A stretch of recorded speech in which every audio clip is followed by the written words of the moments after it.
And we already have good news, Mr. Speaker. Inflation is down. Liberal Finance Minister Philip Champagne stands up in the House of Commons and does his very best to try to convince Canadians that everything is going well when in actuality it is not. Welcome to the Canadian Shield. My name is Sterling.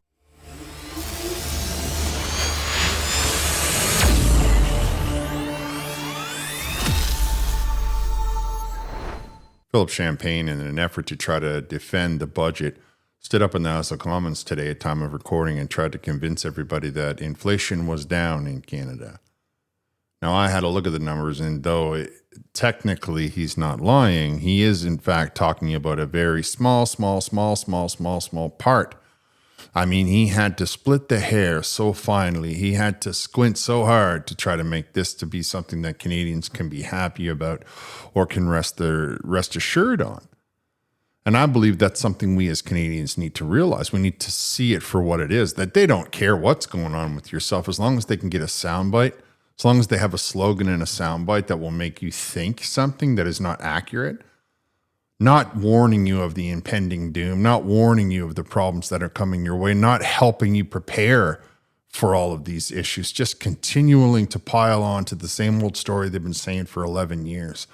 And the more I think about it, the more I am a little bit shocked that Canadians are so politically unsavvy that they would fall for this time in and time out. Now, I think that I can't blame you for being trusting. However, it's time that as Canadians, we sort of opened up our eyes and made our parliament and our government accountable for their actions and accountable for their words. There's a reason that they have to refer to them as honorable, because they are supposed to be honorable. And one of the major primary conditions of being honorable is to tell the truth. You cannot lie and be honorable. They do not go together. And I get it. Philip Champagne, as I will show you, technically didn't lie, but my, oh my, did he ever skirt the truth so closely. I mean, it's 0.2% thin. That's just exactly how small we're talking about.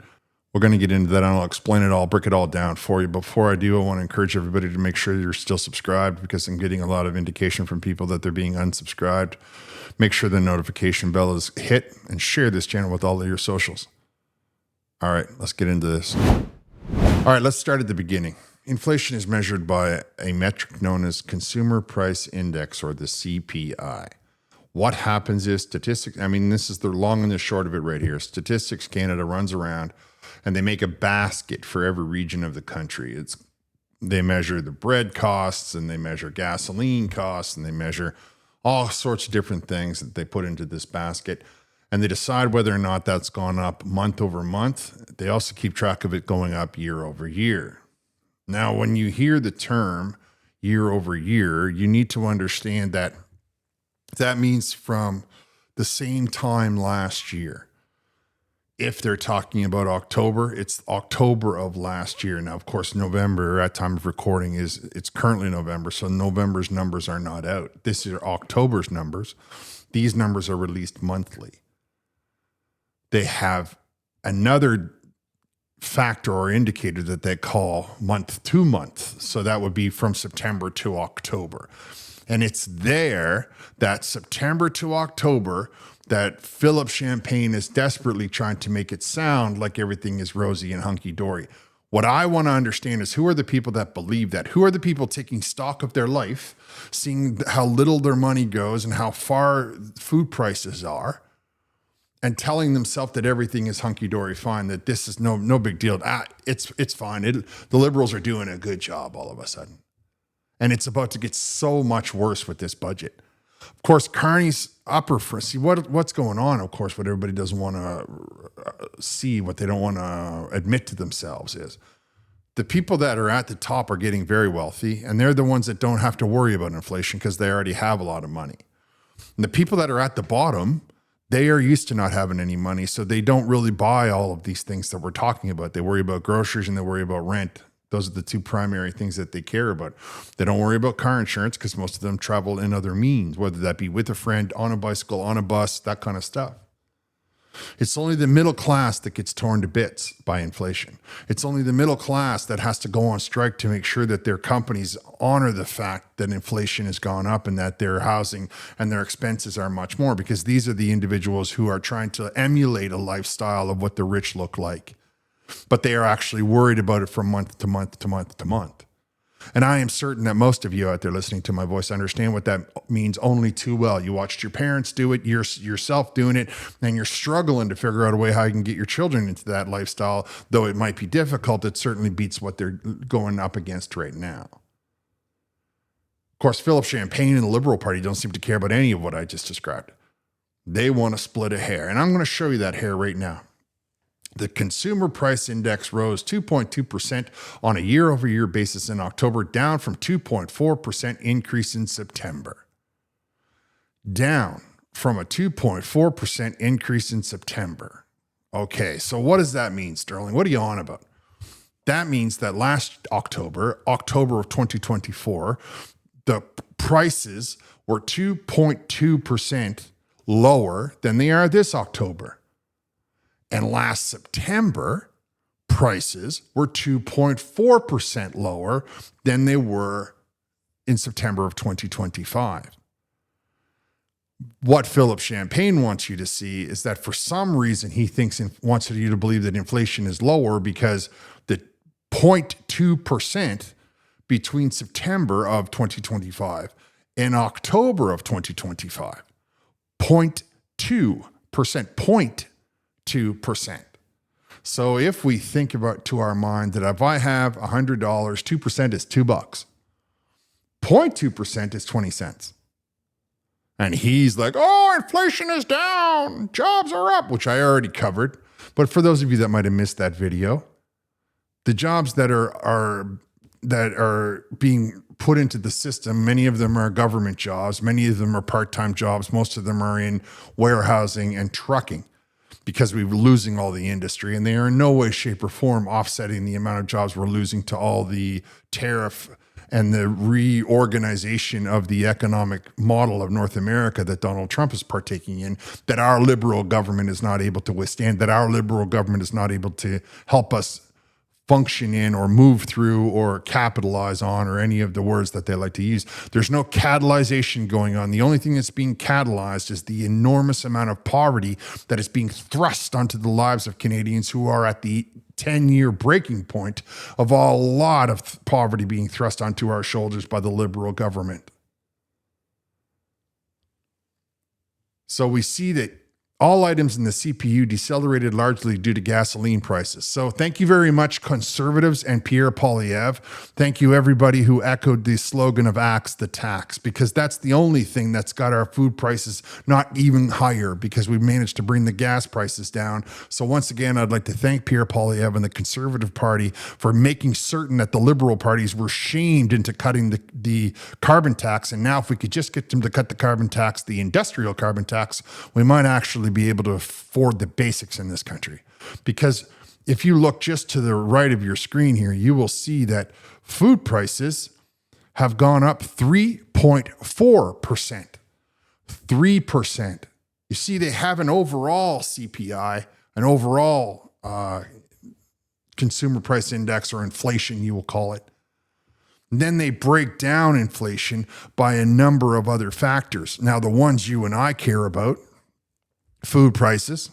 Yep. Grocery prices rise at a slower pace in October. They're down from 4% in September. So from September 2024 to September 2025, food prices rose 4%. And from October of 2024 to October of 2025, food prices only rose 3.4%. So Philip Champagne wants to celebrate. He wants you to be happy. He wants you to say, yay, vote Liberal. And I'm like, bud, that's 3.4% over the last 12 months, or 4% over the last 12 months. If we go back to 2021, it's 15%. If we go back to 2019, it's nearly 40%. Food prices in this country are out of control, and they're just slowly boiling the water on us by putting it up a little percentage here, a little percentage there. But let's leave all that aside. Let's listen to Mark Carney say that we are going to judge him at the grocery store. And I'm telling you right now, I am judging him unworthy when I just base it solely and completely on the grocery store. And I know that Pierre Poilievre must be correct about the industrial carbon tax, because I can buy food from a foreign country that's got to travel here by truck or by boat or by train, and it's less expensive than food that's made in Canada. And the only reason that could be is because there's no tariffs going on at the border, that the food coming in from the other countries subsidized by the government is being led across the border into Canada at no taxes, no surcharges, no tariffs.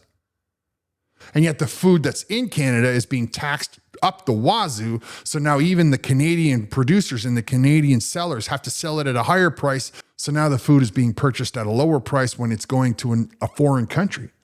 And the country, our own developers, our own manufacturers, our own farmers, well, they're not getting any of our business because it's more expensive to buy Canadian food than it is to buy imported food. Now, I get that we might be importing avocados and things like oranges. We don't really grow either of those things in Canada. But there's no reason for us to be importing mushrooms. There's no reason for us to be importing any fresh fruit at all, or any fresh vegetable at all. We shouldn't certainly be worrying about getting wheat from anywhere else. We shouldn't be talking about buying cattle from anywhere else or chicken from anywhere else. And if we are allowing those markets to come into our market, Australia or China or United States or any of 100 countries that I can name, every time you hear Mark Carney talk about a trade deal, one of the things that is on the mind of the country that's in the deal, in the negotiation, is how much of their food can they bring into our country, into our market. Of course, Mark Carney will allow the Chinese food to flood right across our market and not a single thing of the American. That's a bit weird. I suppose that lends itself to his actual dream and desire and vision for the Canadian population. I don't want to go too far into that. I just wanted everybody to understand that Philippe Champagne is not being completely, he's not lying technically. It did go down between September to October by 0.2 cents on the dollar, 0.2 cents on the dollar. And for some reason, he wants you to celebrate that, even though food went up 3.5% from last October to this October, and 4% from last September to this September. So no matter which way you cut it, in 1 year, not only have we gotten rid of even though we got rid of the carbon tax, we had a federal election. The Liberals chose a new leader who promised that all of his plans, all of his magical economic policies were going to give us cheaper food. And in reality, it is not giving us cheaper food at all. In fact, it's not giving us cheaper cellular prices. It's not giving us cheaper home or auto insurance.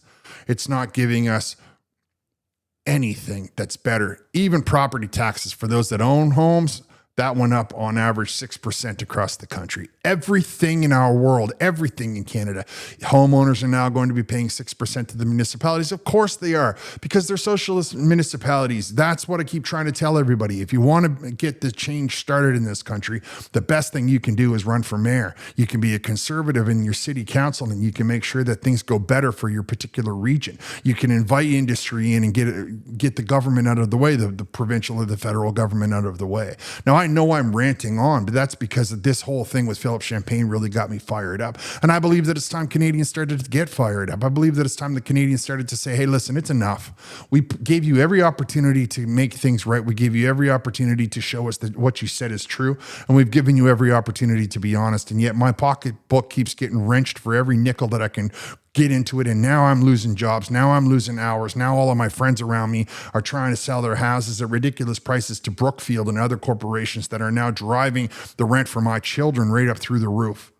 And my home insurance has gone up. My gasoline prices may have come down, but everything else I'm trying to buy is going up based on the inflation rate and based on the industrial carbon tax, including my municipal taxes that I have to pay on the house that I was hoping to own free and clear, but I had to borrow it against it because the federal government has ruined the economy and I needed a quick shot in the arm.